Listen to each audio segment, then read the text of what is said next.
Welcome back to the Deep Dive. Today, we are opening a truly remarkable family history file.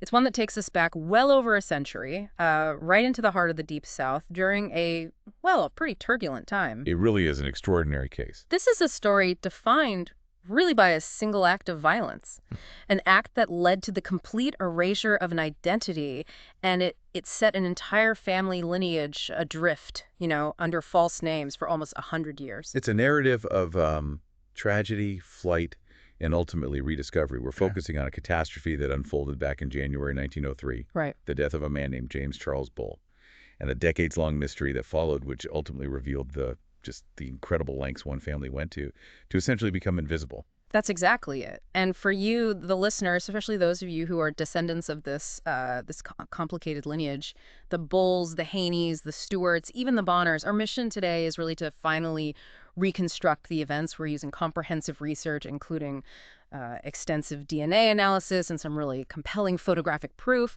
to connect the true identity of Jim Bull's daughter, Maddie Laura, back to her actual roots in Alabama. So let's begin with the man right at the center of this tragedy, James Charles Bull. The records show he was born January 11th, 1856 in Mississippi. Okay. Just try to picture the world he grew up in. We're talking about the aftermath of the Civil War, a period of just sweeping societal upheaval, huge economic transition, especially in the South. Yeah, immense change. Immense. But he carried on, established his life. He married Susan Margaret Elizabeth Long on January 25, 1879. And their lives, it seems, were really dedicated to raising a family in that post-Reconstruction landscape, an era where, well, land stability meant absolutely everything. And then that stability was just utterly shattered. James Charles Bull's known life ended violently, January 1903. The ripples from that single event, they weren't just felt locally.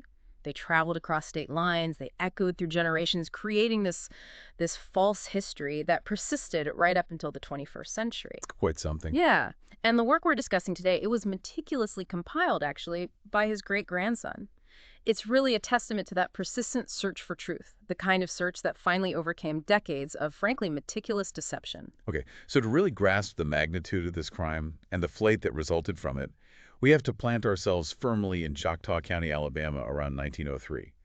This area, along with its neighbor, Clark County, formed part of the state's deep agricultural heartland. Right. Choctaw County itself was, relatively speaking, a newer creation. It was established December 29th, 1847, carved out of older counties like Washington and Sumter. So this wasn't like a bustling industrial center back then. The economy in Choctaw County at the turn of the century, it moved at the pace of the plow, didn't it? Absolutely. Our sources really paint a picture of life heavily reliant on agriculture. Cotton was king, especially in the bottomlands. Families were completely tied to the success or, the failure of the crop cycle. And things move slowly. Access to transportation, infrastructure, even information. Yeah. It was all slow compared to today. That made the county seat Butler the absolute nucleus, didn't it? For local power, commerce, and critically, for justice. Exactly. And that infrastructure itself is kind of symbolic of the era. The center of Butler was, of course, the courthouse. Now, in 1903, the original 1848 frame courthouse was actually still in use. Wow, the original building. Still standing. It's a sort of physical manifestation of that long-standing, somewhat isolated, and very personalized nature of local justice back then.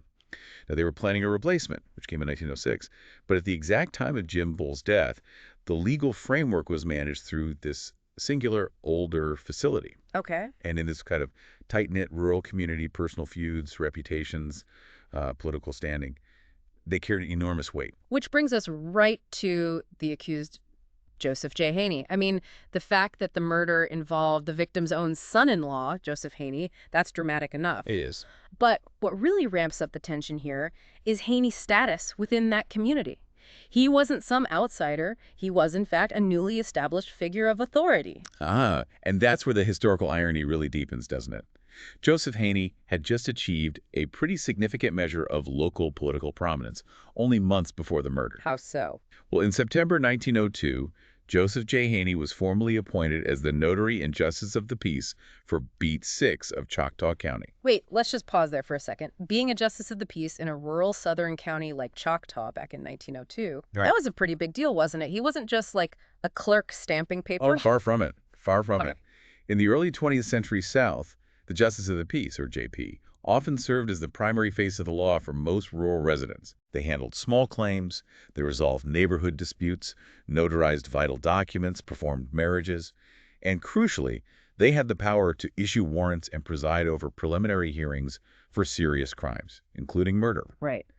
A man holding that office was viewed as a pillar of the community, someone expected to uphold order, maintain the peace. So to go from that position of trust, appointed in September 1902, to being indicted for murder just 4 months later, January 1903, that speaks to an immediate and frankly catastrophic breakdown of order, probably fueled by some intense personal or family conflict. Precisely.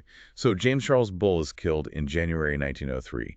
Given the prominence of, well, everyone involved, the legal system moves, maybe not quickly by modern standards, but certainly with purpose for that era. Yeah. A grand jury convened shortly thereafter. And they returned indictments. Yes, the grand jury indicted 3 men for Jim Bull's murder. And this wasn't just a singular accusation against Haney. It suggested maybe a coordinated event or perhaps a long-simmering family feud that just exploded. Okay, so who were the 3? The 3 indicted were Joseph Haney, the son-in-law, his brother-in-law, John Wesley Lewis, and Joseph's own father, Calvin Haney. Wow, his father too. His father. This indicates the conflict immediately pulled in multiple members of the Haney and Lewis family network directly against the Bull family. And here's where the story really pivots, isn't it? It leaves us with this enduring, just tantalizing historical question. Because the outcome for the other accused, the co-accused, provides a massive clue about the evidence, maybe, but it deepens the mystery surrounding Joseph Haney himself.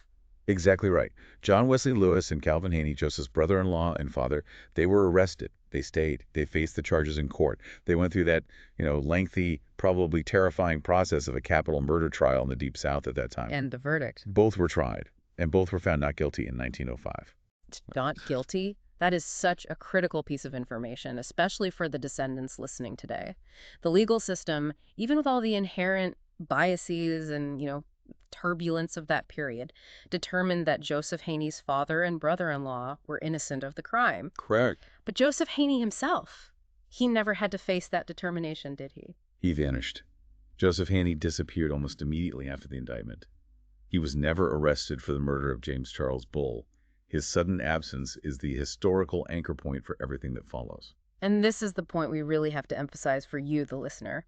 Because his father and brother-in-law were formally acquitted, we simply cannot assume Joseph Haney's guilt. No, we can't. His flight was clearly a flight from the indictment, from the legal process that was coming.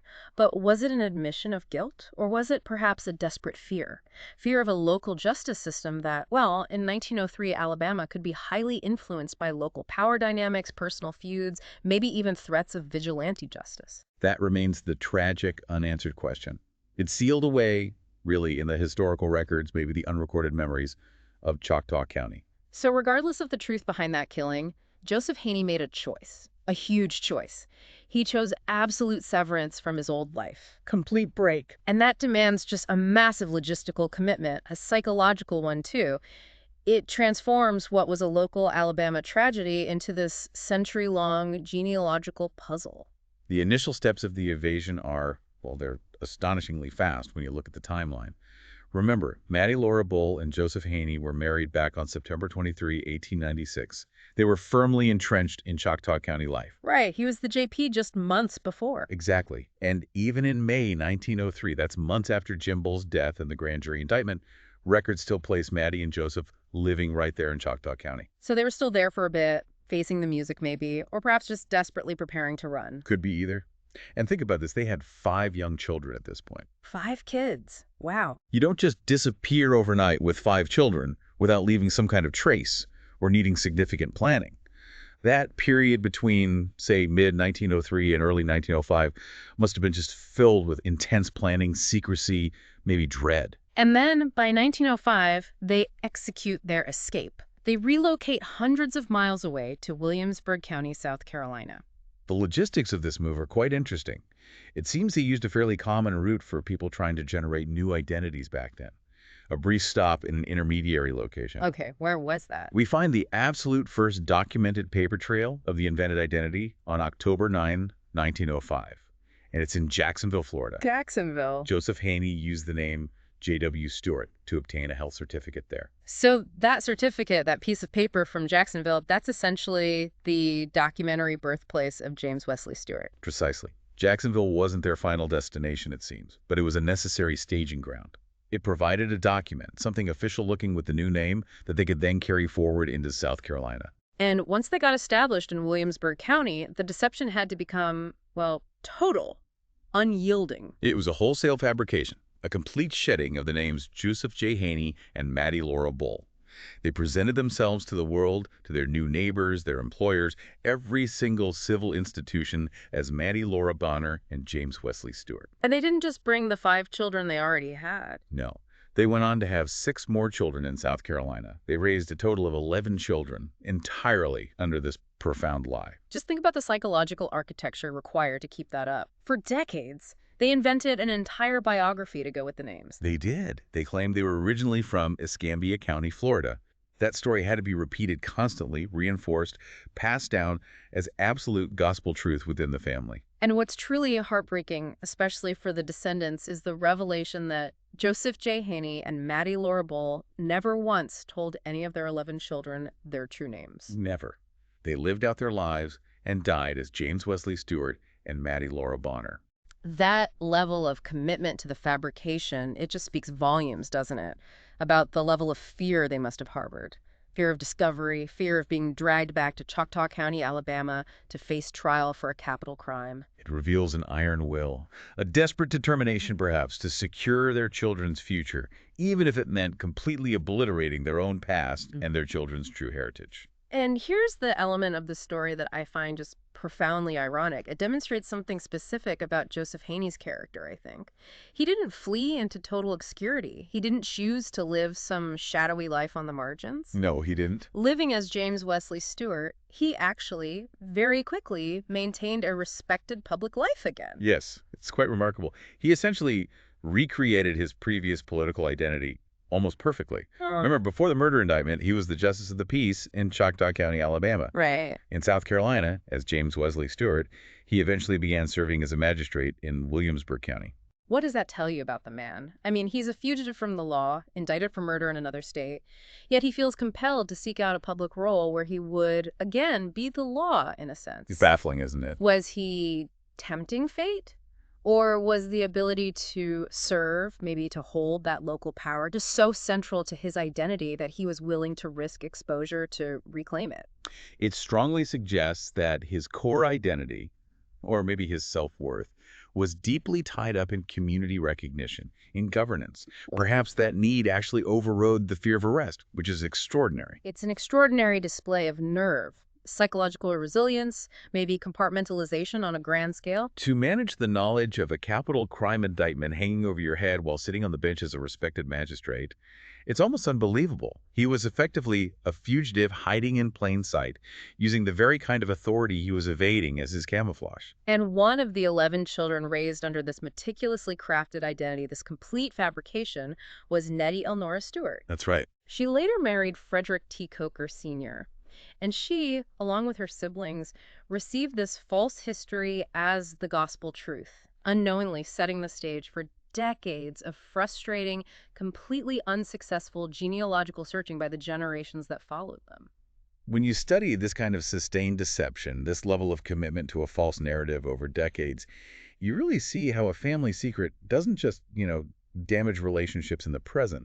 It can utterly derail the writing of family history itself. Absolutely. Because Joseph and Maddie never wavered, apparently, in their cover story, that fabrication became the accepted historical fact for all their descendants. It's solidified into truth. Which created this genealogical black hole. It was centered around 2 key pieces of misinformation: the place, Escambia County, Florida, and the surnames Stewart and Bonner. Right.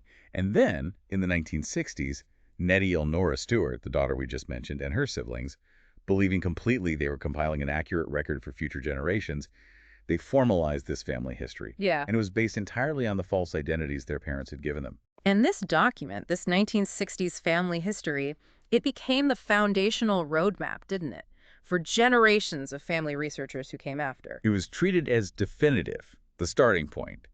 Yet, It was completely misleading. It incorrectly named James Wesley Stewart's parents as Rachel and Thomas Calvin Stewart, Okay, Stewart. and it identified Maddie Laura Bonner, Stewart's parents, as Susan Long and Franklin Chalice Bonner. Bonner. Right. Let's just break down that deception for a moment because maybe the brilliance isn't the right word, but the cleverness of the lie was how it contained just enough fragmented truth to frustrate researchers for literally decades. This is often the hallmark of a really well-constructed, calculated lie in genealogy. If you look at the real Maddie Laura Bull, her mother was Susan Margaret Elizabeth Long. Ah, okay. So the false history correctly used her mother's actual maiden name, Susan Long. That's a powerful genealogical hook, a real name. But they replaced her father's true surname, Bull, with the fabricated name Bonner. So the fact that Susan Long was a real person meant that researchers had the correct maternal line, in a sense, but the wrong paternal connection.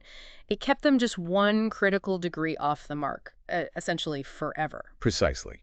And the Haney Stewart side is even more nuanced, maybe even more clever in its deception. Hmm. Joseph Haney's real parents were Rachel Morgan and Thomas Calvin Haney. Haney. Right. So when the descendants compiled their history in the 60s, they named the parents of James Wesley Stewart as Rachel and Thomas Calvin Stewart. So they kept the correct first names of Joseph's actual parents. Exactly. They kept Rachel and Thomas Calvin, but they swapped the crucial identifying surname Haney for the alias surname Stewart. Wow. It's like a whisper of truth wrapped in the scream of a lie. It really is. Those core family first names, Rachel, Thomas Calvin, and the maternal name Susan Long, they were all there, providing these tempting, almost right clues. But the surnames that define the fugitive life, the ones tied to the Alabama origins Bull and Haney, were meticulously replaced by Bonner and Stewart. And that's the difference, isn't it? Between tracing your family to a known place, even with a difficult history, and searching for ghosts based on these cleverly constructed half-truths. Absolutely. Just imagine the decades of fruitless work. Descendants were diligently, painstakingly searching for Bonner and Stewart families who supposedly originated in Escambia County, Florida. Right, chasing that Florida lead. They searched census records, marriage records, land records, everything, looking for evidence of a James Wesley Stewart connected to a Rachel and Thomas Calvin Stewart in the Florida Panhandle, looking for a Maddie Laura Bonner with a father named Franklin Chalice Bonner and mother Susan Long, again likely in Florida. And they had absolutely no success in that search. None whatsoever.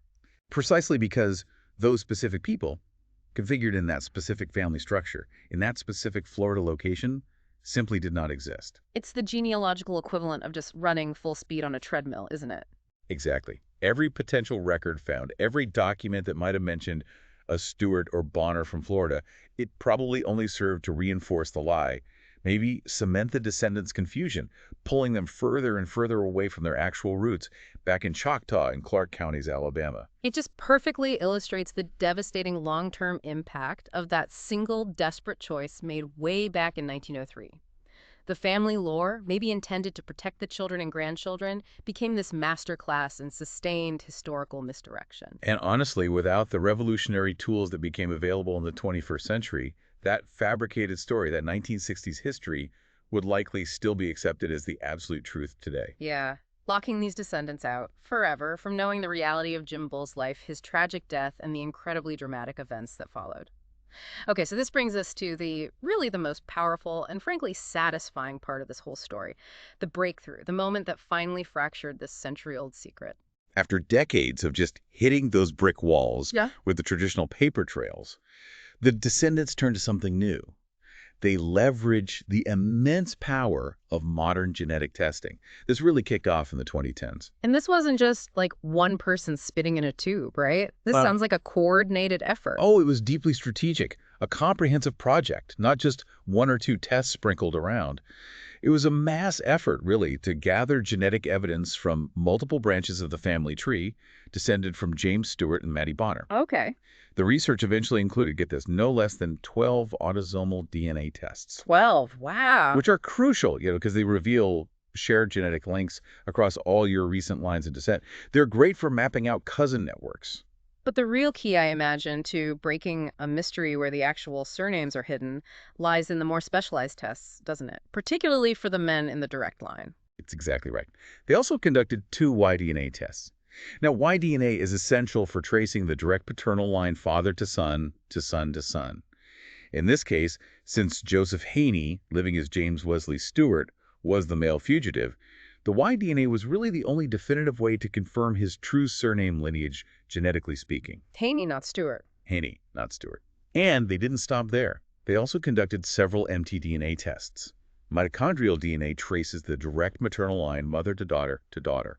This would link them back through Maddie Laura Bull's mother, Susan Long, and her mother, and so on, helping to anchor the maternal side correctly. Okay, so they've got all this data, autosomal, Y-DNA, mtDNA. What happens when they start cross-referencing all these results? Well, the individuals who had always believed themselves to be descendants of Stewart and Bonner from Florida, they started finding consistent, high-confidence DNA matches.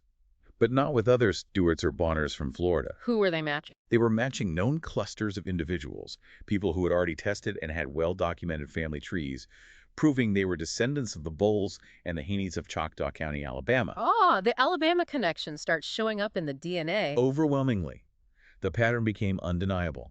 The Y-DNA tests confirmed a paternal line that was unequivocally Haney, not Stewart. The dozens, maybe hundreds, of autosomal matches all pointed overwhelmingly to cousins connected back to those specific Choctaw County Bull and Haney families. The sheer weight of the genetic evidence just forced the genealogical conclusion.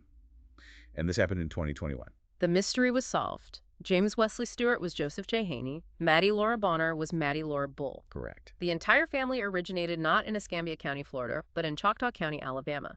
The deep dive, powered by DNA, confirmed the genetic truth, overturning a century of accepted family lore. But, for genealogists, especially when you're tackling a mystery of this magnitude, DNA is often the starting gun, not necessarily the finish line. You really want that undeniable historical or physical confirmation, something tangible, to close the case completely, beyond any shadow of a doubt. Right, that smoking gun piece of evidence. Exactly. And in this instance, that proof came. And it came in the form of a truly dramatic photographic match. Okay, this is the really cinematic moment of the whole saga, isn't it? The point where the past suddenly becomes physically real, visible. It truly is. Researchers, digging through Bull family records and photos, discovered a photograph. It showed James Charles Bull, the murdered father, posing with his wife, Susan Long, their children, and also some nieces. Okay. And critically, the photo included his young daughter, Maddie Laura Bull. Maddie Laura Bull, pictured with her parents in Alabama. Yes. And this newly discovered photo, the Alabama photo, was then brought forward to compare against a photo that the Stewart descendants had possessed for decades. A cherished photo of their ancestor, Maddie Laura Stewart, taken when she was about 15 years old. Okay, so they have the Alabama photo of Maddie Bull and the South Carolina photo of Maddie Stewart. What did the comparison show? It wasn't just a strong resemblance, it was confirmation. Absolute confirmation of identity, captured at a precise moment in time, visually linking the Bull line in Alabama to the Stewart line in South Carolina. Undeniably. How? How could they be so sure? They realized, incredibly, that the two photographs were taken on the exact same day. No way. Yes. This young woman, identified clearly as James Bull's daughter Maddie Laura in the Alabama family group photo, wore the identical dress. The identical dress. The exact same hairstyle down to the way it was pinned. And even the identical corsage pinned to her dress that she wore in the separate portrait photo held by the Stewart line descendants. Wow, the same dress, hair, and corsage in both photos. It was her, unequivocally. It wasn't just a family likeness you might see between relatives. This was a physical artifact, proof positive they were taken at the same photographic session on the same day. One photo labeled Bull, the other labeled Stewart, showing the same girl. That physical proof, that visual link, it just cemented the DNA findings, the genealogy research, beyond any possible reasonable doubt. Absolutely. That meticulous concealment, maintained for 100 years, was finally, definitively broken by this combination of cutting-edge genetics and an overlooked shared family photograph from the past. It provided certainty, it provided identity where there had only been confusion and those frustrating dead ends for so long. This incredible resolution, it was obviously the product of immense collaborative effort over many years. And we really want to specifically acknowledge Stephen James Coker. He's a great-grandson of the real Maddie Laura Bull. He was absolutely instrumental in compiling the comprehensive research, coordinating all that complex DNA testing across the various descendant lines, and conducting the meticulous photographic analysis that really brought this proof to light. The work discussed today relies heavily on his compilation. And credit is also certainly due to Leah Chatham for her deep research specifically into the Haney family connections back in Alabama. Her work provided that necessary historical context for the Haney side of the story, which was crucial for piecing it all together. It's just such a powerful reminder, isn't it? That while historical events, choices, secrets, they can obscure the truth for generations. Modern science combined with dedicated, persistent research provide the tools we need now to reach back through time and sometimes recover exactly what was lost. A triumph of genealogical detective work, truly. So, the significance of this breakthrough, particularly for the descendants we're speaking to today, it's just immense. You now have closure on identity. You can replace a complex, fabricated lineage with a known, factual heritage. That long, frustrating search for Bonners and Stewarts in Florida, it's over. It's done. Your roots are now firmly, factually established in the Bull and Haney families of Choctaw County, Alabama. You are connected now to a specific, quite dramatic history in the Deep South during a really volatile era. You know about the political life of Joseph Haney as Justice of the Peace, you know about Jim Bull's tragic ending, and you know about the turbulent legal dynamics surrounding that 1903 murder indictment. This is a history defined not just by fleeing a crime or accusation of a crime, but also by the determined reconstruction of a respected life under an assumed name in a completely new location. The magistrate role in South Carolina is testament to that. But as we bring this deep dive to a close, we have to return just briefly to the initial tragedy, the event that catalyzed everything we've discussed. Yes. While modern science and diligent research absolutely solve the mystery of the family's identity, the true tragic mystery at the core of it all still remains, doesn't it? It does. That central question. Mm-hmm. Who actually killed James Charles Bull in January 1903? It's still locked away in the past. Joseph Haney vanished, escaping the justice system entirely regarding this charge. His father and brother-in-law, remember, were tried and acquitted. Right. We know the grand jury indicted 3 men, which suggests they believe there was some kind of conspiracy, or at least multiple people involved or knowledgeable. But the legal system, in the end, only formally cleared 2 of the initial suspects. So the ultimate question hangs there. Was Joseph Haney guilty? Yeah. Was he simply fearful of the process, regardless of guilt? Was he escaping an environment where he felt he couldn't possibly receive a fair shake? We may simply never know the definitive answer to that. The family's secret identity has finally been revealed after a century. But the capital crime that forced that secret into existence, it remains officially unsolved. An enduring historical cold case, really, buried deep in the records and perhaps the silences of Choctaw County. And that's a powerful thought, I think, to leave you with, especially those of you now connected directly to this incredible story. Genealogy and DNA, they can work wonders. They can prove who you are, where you come from. But even the most rigorous historical research sometimes has to concede defeat. Sometimes the deepest, darkest secrets of why a specific event occurred, well, they can sometimes defy discovery forever, remaining hidden in the past. Thank you for joining us on this deep dive into the life and legacy of James Charles Bull and the century-old secrets, now partially revealed, of Choctaw County.